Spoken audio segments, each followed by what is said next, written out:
events right front and center. And it's just an attractive website. And for a first impression, it's very helpful for any community to have this available to them.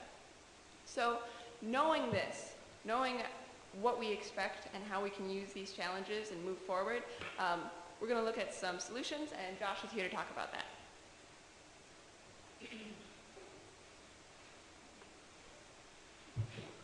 All right, so we're certainly trying our very best to incorporate a youth perspective into our presentation.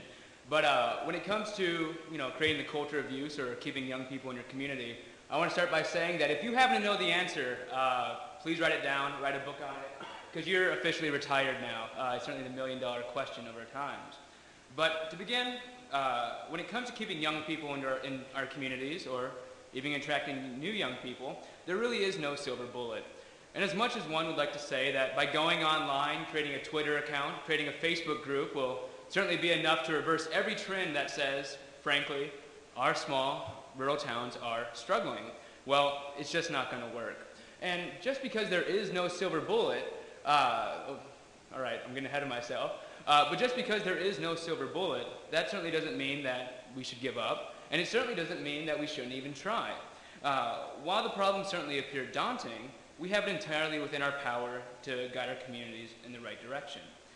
And so when I consider the task before us, I'm reminded of a comparison that I've already heard a few times here and that I'm sure many of you are already familiar with, but I'm reminded of the comparison to the Rural Electrification Administration of the 1930s. Just as our small communities were able to craft their identities by standing together and bringing the fruits of their age to all regions of the country, we have the same opportunities. I mean, right now, we're no longer working for refrigerators or for light bulbs, but instead we're fighting to make our communities thrive. We're fighting to make ourselves more economically viable. And right now, we're fighting for tomorrow's small town leaders, educators, and business people. And the message that we need to convey is that all the work we're doing right now to expand broadband access is to make sure that small towns like Milan, like Foley, like Dodge Center, like Ashby, Minnesota, are able to see the second half of this century. 80 years ago, getting ahead of myself again, 80 years ago, our grandparents, or parents, or maybe even some of ourselves, were responsible for electrifying our communities. And right now, in 2010, it's our responsibility to interconnect these same communities. So I'm going to talk briefly about creating the culture of use. And the first thing is that if you want people to actually use something, make sure you give them a chance to. And I've tried to break this into three parts that we've been able to glean from talking to several of the demonstration communities, but also in our interviews with young people, is that it's pretty straightforward. If we want people to use technology, let's give them access to their technology. Let's make sure that they have computers. Let's make sure that they have laptops. And we've already heard a little bit about PCs for People, and if not, most of the demonstration communities have already certainly been moving in the right direction. Let's work with these organizations that are already around. In fact, let's try to create our small local organizations to raise the technology. Next, let's create programs that will certainly foster the necessary computer skills. We've given them the computer, now let's teach them how to use it. And now after they have the computer and they're confident in their skills to use Word, to use email, to understand what Google is, let's give them areas in the community where they can actually use it.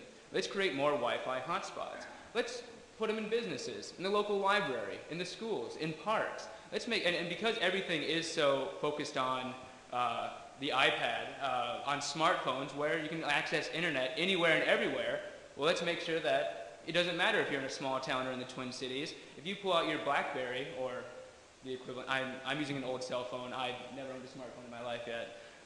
College student. Let's make sure that they have a chance to do so. And then the second part is next, if you want people to actually choose something, besides giving them the chance to, give them a reason to.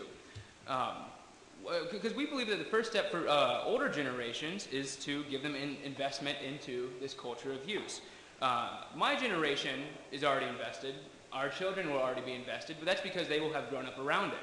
As many communities are certainly finding, is that there are groups of people who say, I don't need it. I don't need internet. I've lived my life so far without it. Why invest into it now?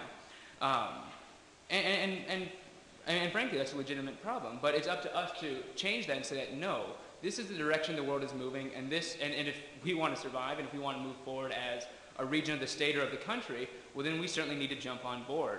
Will was talking about how his grandparents learned how to use Skype, learned how to use email, because it allowed them to keep in touch with their grandchildren when they were certainly overseas, abroad. And because of that, they have that incentive. And it's an incentive provided for a different generation. It gives them a reason to go online, and now technology is a part